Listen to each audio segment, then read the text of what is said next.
حول ولا قوة إلا بالله العلي العظيم. أعوذ بالله من الشيطان الرجيم. بسم الله الرحمن الرحيم. الحمد لله الذي جعل الحمد مفتاحا لذكره وسببا للمزيد من فضله ودليلا على آلائه وعظمته. ثم الصلاة والسلام والتحية والإكرام على خير خلقه وأفضل بريته حافظ سره ومبلغ رسالاته الذي سمي في السماء بأحمد وفي الأرض بأبي القاسم محمد.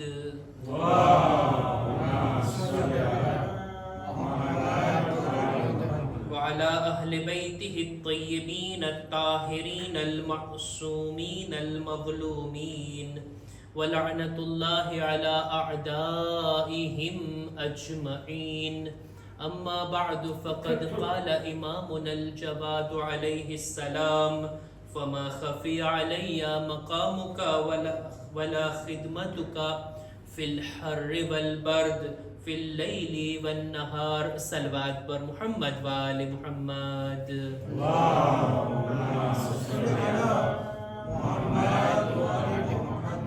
માહે ઝિલકાદના અંતમાં એક ગમનાક તારીખને મનાવવા માટે આપણે બધા જમા થયા છીએ. આપણા 9મા ઇમામની ગમનાક શહાદત. આપણા બધા ઇમામોમાંથી સૌથી ઓછી ઉમ્ર રાખનાર આપણા જવાન ઇમામની અઝાદારી મનાવવા આપણે જમા થયા છીએ. અને અલ્હમ્દુલિલ્લાહ ફર્શ અઝાઓ પર બુઝુર્ગોની સાથે મને કૌમના નૌજવાનો અને જવાનો પણ દેખાય છે આપણા જવાન ઇમામની અઝાદારી કરવા માટે. ખરેખર લોકોની હાજરી મજલિસની કામયાબીનું એક કારણ બને. પ્રોગ્રામ તો થવાના છે, મજલિસોનો પ્રોગ્રામ, મહેફિલોનો પ્રોગ્રામ થવાનો છે. ઇમામના ઘરમાં અંધારું નહીં રહે. મહત્વની વાત તો એ છે કે હું એમાં ભાગીદાર બનું. આજે માશાઅલ્લાહ હાજરી ઠીક દેખાય છે, પણ આપણા શબે જુમા, આપણો મંગળવારનો પ્રોગ્રામ, ક્યારેક કોઈ મોટી તારીખ પણ હોય, લોકોની હાજરી ખબર નહીં મજબૂરી છે, ગફલત છે, લાપરવાહી છે, ખબર નથી કે શા માટે આપણી કોતાહી અને મસ્જિદે આવવા, ઇમામ બારગાહમાં આવવાની આપણી લાગણી એટલી ઊંચી છે. જરાક વિચાર કરવો જોઈએ એના ઉપર. હું જ્યારે વિચાર કરી રહ્યો હતો, મને એક વાત ધ્યાનમાં આવે છે, તે આ કે માશાઅલ્લાહ જે ગામમાં, જે દેશમાં આપણે રહીએ છીએ, જે માહોલમાં આપણે રહીએ છીએ, બધા લોકો બિઝી હોય, બધા લોકો મશગુલ હોય છે અને બધાનો ટાઈમ ટેબલ, પ્રોગ્રામ સેટ હોય છે. બહરહાલ અહીંયા રહેવામાં એક ચીજ હોવી ખપે, અને તે આ કે આપણે બરાબર ડિસિપ્લિનની સાથે રહેતા હોય. લગભગ દર અઠવાડિયાના પ્રોગ્રામ બધાના ફિક્સ હોય ને. આ અઠવાડિયે મારે આને મળવાનું છે, અહીંયા મારી અપોઇન્ટમેન્ટ છે, અહીંયા જવાનું છે, આ આવશે, આની મુલાકાત. ઈ મારા અઠવાડિયાના ટાઈમ ટેબલમાં શબે જુમાના મારે ક્યાં હોવું જોઈએ? જુમાના દિવસે બપોરના મારી હાજરી ક્યાં હોવી જોઈએ? મંગળવારની સાંજમાં કે જે આપણી જમાતની વિશેષતા છે, મારે ક્યાં પ્રેઝન્સ આપવી જોઈએ? ટાઈમ મળે તો જાશું. શું એમ હું વિચારું છું કે ના, આ પ્રોગ્રામ તો મારા ફિક્સ, ઈ સિવાયના ટાઈમમાં હું બીજો કઈ કામ, બીજો કઈ પ્રોગ્રામ એની અંદર રાખું? આ વાતની જાણકારી, આ વાતથી ગફલત ન રાખવી જોઈએ. હું ભલામણ કરું છું મારા નૌજવાનો અને જવાનોને, બુઝુર્ગો અને વડીલો તો માશાઅલ્લાહ બહેતર જાણે છે. આ બધું શા માટે કહું છું કે હવેથી ઝિલહજ મહિનો આવી રહ્યો છે, ઇસ્લામી વર્ષનો છેલ્લો મહિનો અને મુનાસબતો વાળો મહિનો છે, જેમાં કેટલી તો ઈદ છે, વિલાદત પણ છે, શહાદત પણ છે. આ મુનાસબતોથી આપણે ગાફિલ ના થઈ. કેવી કેવી ઇબાદતોની તારીખ આવી રહી છે.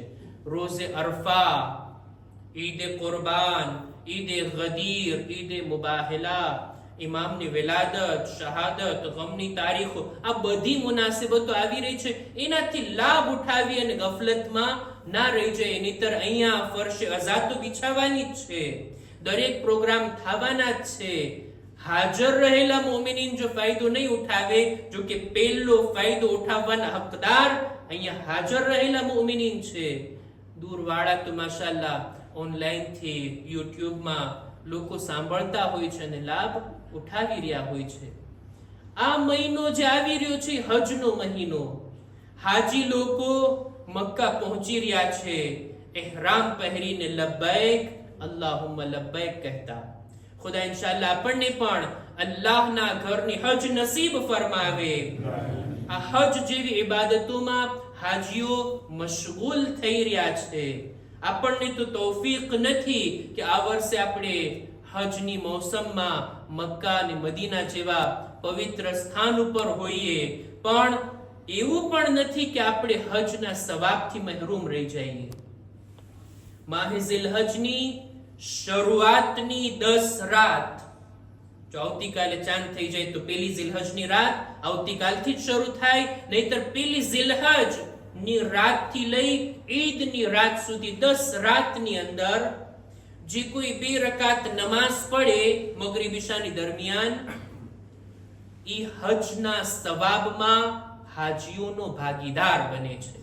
આપણા છઠ્ઠા ઇમામ ઇમામે જાફર સાદિક અલૈહિ સલામ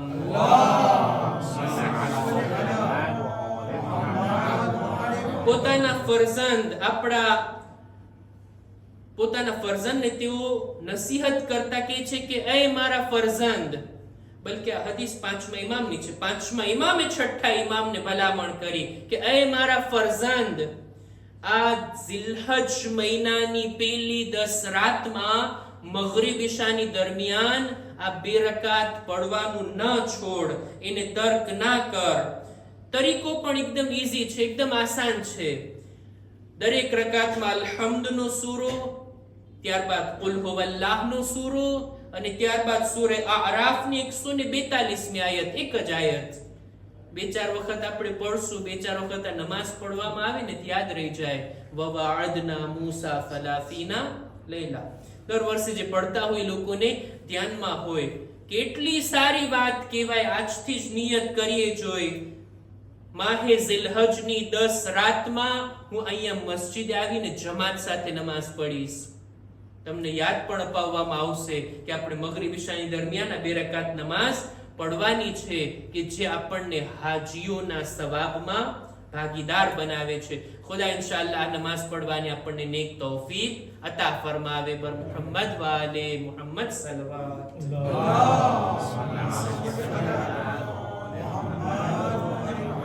જિક્ર કરવો છે આજે આપણા 9મા ઇમામનો. અર્ઝ કર્યું ને કે એમની ઉંમર ઘણી નાની હતી. ઇમામની વિલાદત થઈ છે 10 રજબ હિજરી સન 195માં. ઇમામની શહાદત થઈ છે છેલ્લી ઝિલકાદ હિજરી સન 220માં. 195 થી લઈ 220, 25 વર્ષની ઇમામની ઉંમરે મુબારક.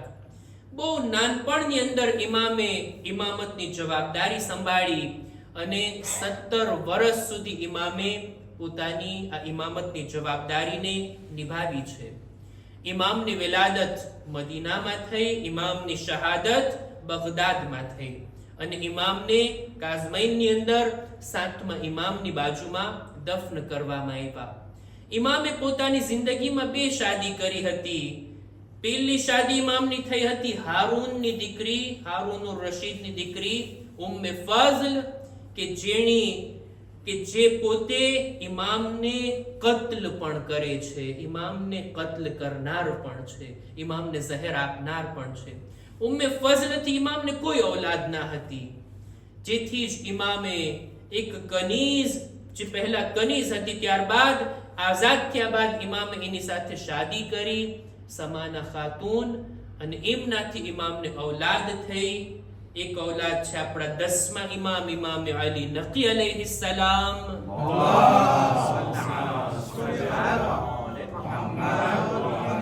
અને બીજા એમના એક ફરજંદ છે જનાબે મૂસા મુબારકા, કે જેમની કબ્ર કુમની અંદર છે, તેઓ કુમમાં દફન છે. આપણા 9મા ઇમામના એક ફરજંદ, એમનું પણ ગુંબદ બારગાહ હરમ છે, જ્યારે અતરાફની ઝિયારતમાં જઈએ તો ખુદ કુમ સિટીની અંદર એમની કબ્ર છે. ઇમામને 3 દીકરીઓ પણ હતી, જનાબે ઉમ્મે કુલસુમ, જનાબે ખદીજા. આ 2 દીકરીઓના બારામાં વધારે કંઈ માલુમાત આપણને નથી, પણ એક દીકરી છે આપણા 9મા ઇમામની, જેમનું નામ છે બીબી હકીમા ખાતુન. 9મા ઇમામના દીકરી, 10મા ઇમામની બહેન, 11મા ઇમામના ફૂફી. આ ઈ જ ખાતુન છે કે જેઓ ઇમામે ઝમાનાની વિલાદતના સમયે જનાબે નરજિસ ખાતુનની બાજુમાં હતા. બહુ લાંબી ઉંમર પામ્યા છે જનાબે હકીમા ખાતુન. અને કેટલા ઇમામોને જોયા, 9મા ઇમામ, 10મા ઇમામ, 11મા ઇમામ અને ઇમામે ઝમાનાને જોયા. અને તેઓ સામરામાં દફન છે. આપણા 10મા અને 11મા ઇમામની કબ્રની સાથે જ તેઓ મદફૂન છે. આ આપણા ઇમામની જિંદગીનો મુખ્તસર ચિતાર કે જેને રજૂ કરવો હતો. 9મા ઇમામની જિંદગીના થોડાક એવા ભાગો મેં તમારી સામે બયાન કર્યા, થોડીક માલુમાત અને થોડીક ઇન્ફોર્મેશન. પણ હું ચાહું છું કે આજની મજલિસમાં ઇમામે લખેલા 2 પત્રને તમારી સામે રજૂ કરું. બસ 2 જ, વધારે નહીં, સમય આપણી પાસે એટલો નહીં થાય. આપણે બુઝુર્ગ આલિમે દીન, ચાહું છું એમનું પણ હું નામ લઉં અને એમના હકમાં દુઆ પણ આપણે કરીએ. એક બુઝુર્ગ આલિમે દીન હતા, મુજતહિદ ફકીહ આયતુલ્લાહ અહમદી મયાનજી. હું એમનો શાગિર્દ નથી, પણ એમના શાગિર્દનો શાગિર્દ જરૂર છું, એટલે ઇનડાયરેક્ટલી આ મારા ઉસ્તાદ થાય. આ બુઝુર્ગ આલિમે દીને એક કિતાબ લખી. એ કિતાબનું નામ છે મકાતીબુર રસૂલ. આ આલિમે દીન ગુજરી ગયા, એમનો ઇંતકાલ થઈ ગયો આજથી 24 વર્ષ પહેલા. ખુદા એમની કબ્રને નૂરાની કરે અને એમના દરજાને બુલંદ ફરમાવે. આ બુઝુર્ગ આલિમે દીને એક કિતાબ લખી મકાતીબુર રસૂલ. ટોપિક શું છે આનો? કે રસૂલે ખુદાએ પોતાની જિંદગીમાં જેટલા પત્ર લેખા છે, જેટલા લેટર લેખા છે, આ આલિમે દીને બધી કિતાબોમાંથી આ લેટરને જમા કરી આ કિતાબમાં લઈ આવ્યા. રસૂલે ખુદાએ ઘણા બાદશાહોને, મોટી મોટી હસ્તીઓને, અલગ અલગ કોમના સરદારોને રસૂલે ખુદાએ પત્ર લેખા છે, પત્ર લખાવ્યા છે. અને આ પત્રને જમા કરીને કિતાબ લેખા. ત્યારબાદ વળી એમને આઈડિયા આવે છે કે આપણે જેવી રીતના રસૂલના બધા પત્ર અને લેટરને આપણે એક જગ્યાએ જમા કર્યા, બધા ઇમામોના પત્રને પણ આ આલિમે દીને મહેનત કરી, કિતાબોમાંથી તલાશ કરી અને હજી એક કિતાબ લખે છે જેનું નામ છે મકાતીબુલ અઇમ્મા. ઇમામોએ જે પત્ર લેખા, ઇમામોએ જે લેટર લેખા. તમે જો નહજુલ બલાગામાં ફક્ત મૌલા અલીના પત્ર છે, પણ બીજા બધા ઇમામોના પત્ર, બીજા બધા ઇમામોના લેટર, બધા ઇમામોએ કોઈ ને કોઈ મુનાસિબત ઉપર કઈ ને કઈ લખ્યું છે. યા તો પોતે જ લખીને કોઈને સંદેશો મોકલાવ્યા, અથવા કોઈ લેખિત સવાલ કરતું, ઇમામ લેખિત જવાબ આપતા. આ સિલસિલો પહેલા ઇમામથી લઈ ઇમામે ઝમાના સુધી ચાલુ હતો.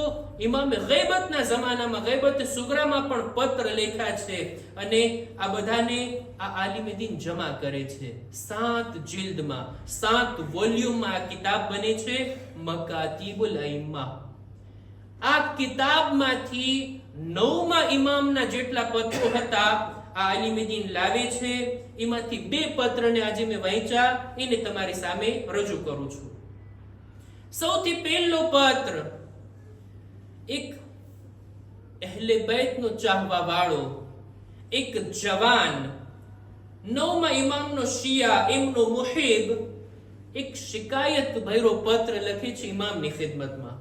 બહુ ટૂંકમાં રજૂ કરીશ. લખે છે કે એ મૌલા, મારો બાપ નાસિબી છે, અહેલે બૈતનો દુશ્મન છે, હક અને સાચા અકીદા નથી રાખતો, બુરા અકીદા એના દિલમાં છે. મૌલા, પણ હું તો તમારો ચાહવા વાળો છું, હું તો તમારો શિયા છું. મૌલા આ મારો બાપ મને એટલી તકલીફ પહોંચાડે છે, એટલી અઝિયત પહોંચાડે છે. મૌલા પહેલી વાત તો દરખાસ્ત છે કે તમે મારા હકમાં દુઆ કરો, અને બીજું ઈ કે તમે જ મને સલાહ આપો જોઈએ હું શું કરું, મારા બાપ સાથે કેવો વ્યવહાર કરું. યા તો હું એના આ અકીદા, એની આ તમારી દુશ્મની, એના કામોને હું જગ જાહેર કરું, બધાને વાત કરતો ફરું કે મારો બાપ આવો છે, એના અકીદા આવા છે, એના કામો આવા છે, કે નહીં હું ચૂપચાપ બેસીને એના આ કામોને સહન કરું. મૌલા તમે જ કે હું શું કરું. આ રીતના ઇમામ પાસે લેખિત રૂપે સલાહ માંગે છે અને ઇમામને આ રીતનો પત્ર રવાના કરે છે. ઇમામનો જવાબ પણ આવે છે. આપણા નવમા ઇમામ ઇમામે મુહમ્મદ તકી અલૈહિસ સલામ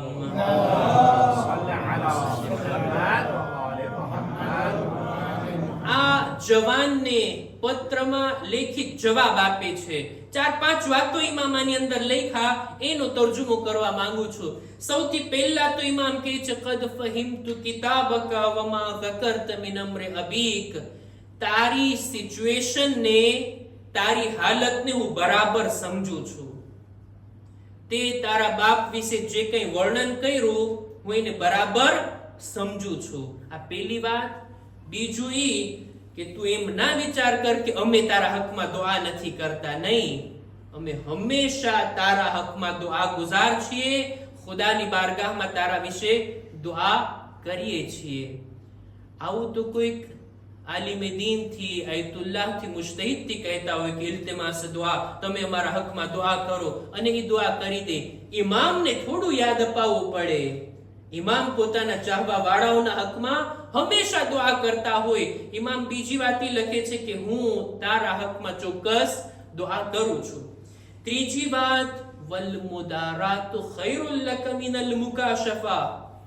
ઇમામ કહે છે તે મારાથી સલાહ માંગીને કે હું સહનશીલ બનું, ટોલરન્સ રાખું, મારા બાપના આ કામોને, એના અકીદાને, એની વાતોને, એનાથી મળતી તકલીફોને હું સહન કરું, કે પછી હું બહાર જઈને બધાને વાત કરું અને એની વાતને ઉગાડી પાડું અને એના વિશે લોકોને બધાને જાણકારી આપી દઉં.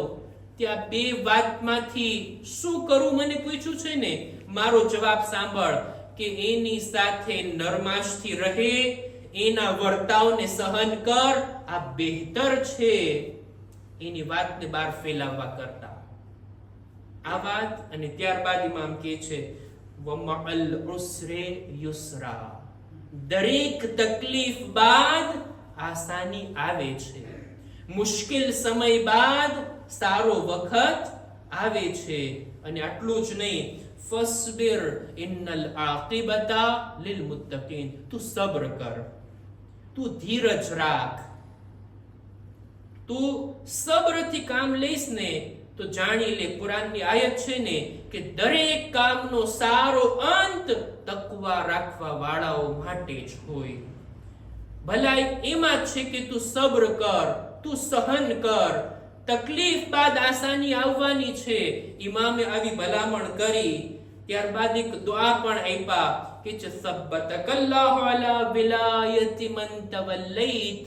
જેની મોહબ્બત તારા દિલમાં છે, ખુદા એ મોહબ્બત ઉપર તને સાબિત કદમ રાખે, અમારી મોહબ્બત ઉપર ખુદા તને બાકી રાખે. આ રીતની ભલામણો કરી, નસીહતો કરી. પેલા જવાને પણ ઇમામે કીધું એમ કર્યું.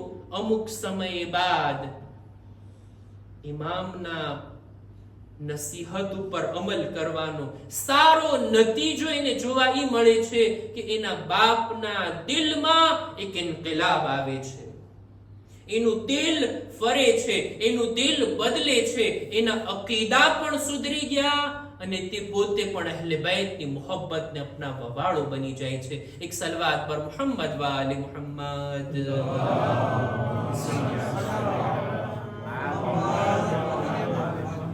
આવી હાલત શક્ય છે આપણા માટે પણ દુનિયાના કોઈ ખૂણામાં આવી શકતી હોય, પણ ઇમામની આ વાતને ધ્યાનમાં રાખીએ કે ફસ્બિર ઇન્નલ આકિબતા લિલ મુત્તકીન. સબ્ર કરીએ બેશક સારો અંત તકવા રાખવા વાળાઓ માટે છે.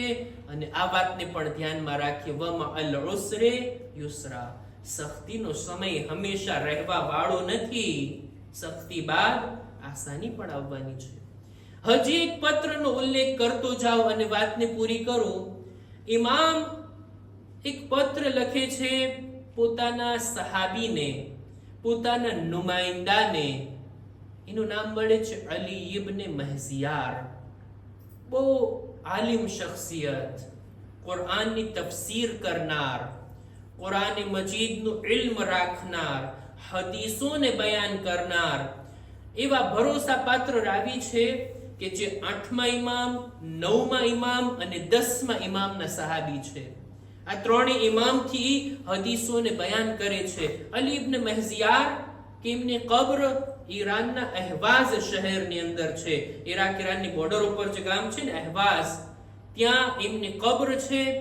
અલી ઇબ્ન મહઝિયાર એ હસ્તીનું નામ છે કે જે પેલા મસીહી હતા, પછી એના બાપની સાથે આવીને મુસલમાન બને છે, ઇલ્મ હાસિલ કરે છે, આલિમ પણ બન્યા અને બા અમલ આલિમ બન્યા. ખૂબ ખિદમતો કરી, એટલી હદે કે ઇમામ એને પોતાના નુમાઇંદા બનાવે છે. તમે અહવાઝમાં રહો અમારા પ્રતિનિધિ તરીકે, અમારા નુમાઇંદા તરીકે.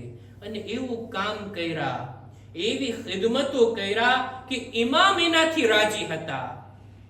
કેટલી સઆદતની વાત, કેટલી ખુશનસીબીની વાત.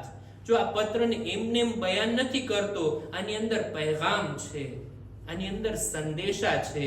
નહીતર મારા જેવો બીજા કોઈકને પત્ર લખે એમાં કઈ જાણવાની વાત ના હોય, સમજવાની વાત ના હોય. પણ ઇમામ જેવી ઝાત કઈ લખાણ લખે તો એની વાત જ અલગ હોય. આ એક માણસ માટે નથી, ઇમામ દરેક પોતાના ખિદમત ગુજારને આવો પૈગામ આપશે જો અલી ઇબ્ન મહઝિયાર જેવું કામ કર્યા હોય. બહુ સારી ખિદમતો, એવી ખિદમતો કે ઇમામ એનાથી રાજી થયા, એને દુઆઓ દીધા. કેવી સારી સારી દુઆઓ ઇમામ એને દીધા. ઇમામ કહે છે અહસનલ્લાહુ જઝાક, ખુદા તારા અજરો સવાબમાં વધારો કરે, ખુદા તને જન્નતનો ઊંચો દરજ્જો અતા કરે, ખુદા દુનિયા અને આખિરતમાં ક્યારેય તને બેઇજ્જત ના કરે, ખુદા તને અમારી સાથે મહેશૂર કરે. આ બધું ઇમામ લખે છે. રાવી કહે છે કે ઇમામે પોતાના હાથે આ પત્ર લખ્યો. ઇમામના અક્ષરને હું ઓળખતો હતો. મેં આ પત્રને વાંચ્યા કે અલી ઇબ્ન મહઝિયાર માટે આ રીતના ઇમામે લખ્યો. આવી આવી દુઆઓ, આવા આવા શબ્દો ઇમામ એમને કોઈને ના કહે. એની અંદર કંઈક ક્વોલિટી હશે, કઈ ખાસિયત હશે, જે તેને ઇમામ આવી તારીફના શબ્દોથી યાદ ના કરે. ત્યારબાદ ઇમામ કહે છે કે એ અલી ઇબ્ન મહઝિયાર, અમે તને અજમાવ્યા છીએ, અમે જોયા કે તારા દિલમાં ઈમાન કેવું છે, અમારા હુકમનું તું કેટલો તાબે છે, અમારા કામને તું કેવી સારી રીતના કરે છે, તું કેવી રીતના અમારી ખિદમતો, અમારા કહેલા હુકમ ઉપર એવું સારું પાલન કરે છે. અમે અજમાવ્યા અને મેં જોયા. ઇમામે કેવો જુમલો કીધા કે છે ફલૌ કુલતો, જો હું એમ કહું કે હજી સુધી તારા જેવો માણસ મેં નથી જોયો તો મારી વાત ખોટી નહીં હોય, મારી આ વાત સાચી છે કે તારા જેવો સહાબી મેં ક્યારે નથી જોયો. ત્યારબાદ ઇમામ એક જુમલો લખ્યા. એ જુમલો બયાન કરું એ પહેલા, જો અલી ઇબ્ન મહઝિયાર ઇમામના ખાદિમ છે, દૂરથી ઇમામના મિશન માટે કામ કરે છે, ઇમામના તરફથી એને જે કઈ કામ સોંપવામાં આવ્યું બખૂબી અંજામ આપ્યા, એટલે ઇમામ એનાથી રાજી અને પોતાની આ રઝામંદીને લેખિત રૂપે ઇમામ જાહેર કરે છે. તમે જો ઇમામ માટે કોઈ કામ કરે ને, એ કામ વ્યર્થ નથી જાતું. લોકો એની કદર કરે કે ના કરે, ઇમામ જરૂર એના કામની કદર કરે છે. જો કામ ઇમામ માટે હોય ને તો, કામ ઇમામ માટે હોય તો, નહીતર નામ ઇમામનું અને કામ મારા દિલમાં જે છે ને ઈ, નામ ઇમામનું અને કામ ઈ કરું કે જે મારા મનમાં આવે ઈ ના, એમ નહીં ઇમામ જેમ ચાહે છે એવું કામ કોઈ કરે, ઇમામના મિશન માટે લોકો એની કદર કરે કે ના કરે, ઇમામ તરફથી આવી દુઆઓ મળશે. ઇમામ જુએ છે, ઇમામની નજરોની સામે હોય. આજે જે ગાયબ ઇમામના જમાનામાં છીએ, ઇમામની ખુશી ખાતર એક મુમિનને હું પાણી પીરાવું ને, સામે વાળો શુક્રિયા કે ના કે, મારા ઇમામ એને જોઈ રહ્યા છે. જો એમાં ખુલૂસ હશે ને તો ઇમામ મારી આ ખિદમતને સ્વીકારશે, એની કદરદાની કરશે. ઇમામ માટે હું કામ કરું, ઇમામને માટે હું એક કદમ આગળ વધારું. ભલા બની શકે કે ઇમામ મારી કદરદાની ના કરે, ઇમામની નજરથી છુપાયેલું હોય.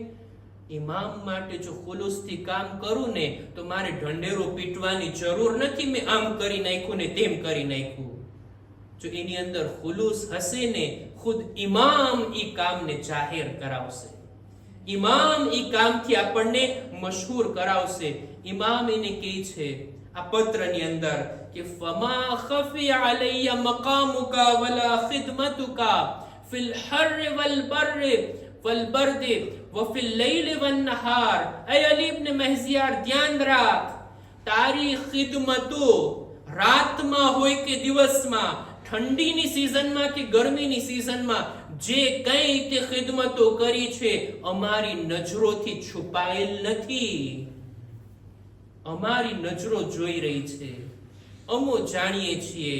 અને ઇમામ દુઆઓ આપે છે, એવી દુઆઓ દીધી છે. ઇમામ કહે છે કે ખુદાની બારગાહમાં હું તારા હકમાં માંગણી કરું છું, કયામતના દિવસે એવો દરજ્જો તને આપે કે લોકો તમન્ના કરતા હોય, એ કાશ અલી ઇબ્ન મહઝિયાર જેવું કામ મેં પણ કર્યું હોત તો આ દરજ્જો મને મળે. લોકોના દિલમાં તમન્ના થાય એવા દરજાની હું તારી પાસે માંગણી કરું છું. આ બે પત્રોને મેં રજૂ કર્યા. ઇમામ આની અંદર જે કંઈ સંદેશો પોતાના ચાહવા વાળાને આપે છે, ફક્ત ઈ જ લોકોને આદરેસે નથી કરતા. ઇમામની વાત કયામત સુધી આવનારા દરેક શિયાઓ માટે હોય છે. આજે મને ને તમને પણ ઇમામ આ પૈગામ આપે છે, તમારી ખિદમતો અમારાથી છુપાયેલી નથી. લોકો જુએ કે ના જુએ, મારા દિલમાં તો એનો ઉત્સાહ હોવો જોઈએ, હું જે કરું છું મારા ઇમામ જોઈ રહ્યા છે. ઈ જો મને દુઆ આપશે તો પછી એમની દુઆ કરતા વિશેષ છે કોઈ આ દુનિયામાં? છે કોઈ ચીજ? ઇમામની દુઆ મારા હકમાં, જે તેની દુઆ રદ થઈ શકે. હુજ્જતે ખુદાની દુઆ ક્યારે રદ નથી થતી. એક સલવાત પર મુહમ્મદ વાલે મુહમ્મદ.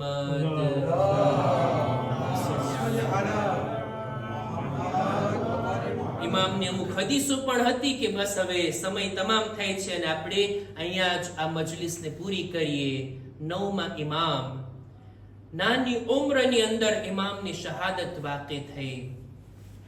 હદ તો ઈ છે કે ઇમામની ઝૌજા ઈ જ ઇમામને ઝહેર આપે છે. કેટલા મઝલૂમ છે આપણા ઇમામો. બધા ઇમામો મઝલૂમ, પણ ઇમામોના સિલસિલામાં બે ઇમામ એવા છે કે જેઓ પોતાની ઝૌજાના હાથે શહીદ થયા. એક આપણા બીજા ઇમામ અને બીજા આપણા 9મા ઇમામ. આ બે હસ્તીઓ એવી છે કે એમની શરીકે હયાત, એમની ઝૌજા જ એમની કાતિલ બની ગઈ, એમની જાન લે છે. પણ ફરક એટલો છે કે ઇમામે હસન પોતાના વતનમાં હતા અને આપણા 9મા ઇમામ ગરીબુલ વતનીમાં હતા, બગદાદની અંદર હતા.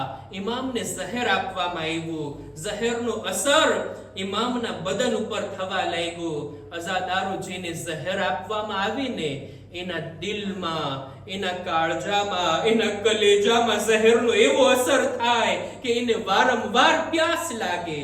ઇમામ પાણી તલબ કરી રહ્યા હતા, પણ આ મલઉના હુજરાનો દરવાજો બંધ કરી દે છે, પોતાની કનીઝોને જમા કરે છે અને કહે છે આપણે અવાજ કરો, ઇમામનો અવાજ બહાર ના જાય. ઇમામ પાણી માંગતા રહ્યા અને આ મલઉના પોતાની કનીઝોની સાથે હુજરાની બહાર હતી. આ રીતના ઇમામ ઝહેરના અસરથી શહીદ થયા. આ રીતના ઇમામની રૂહ બદનથી જુદા થઈ. અહીંયા મદીનામાં 10મા ઇમામ અસહાબની દરમિયાન બેઠા હતા કે અચાનક ઇમામના ચહેરાનો રંગ બદલી ગયો. ઇમામનો ચહેરો ઉદાસ થઈ ગયો.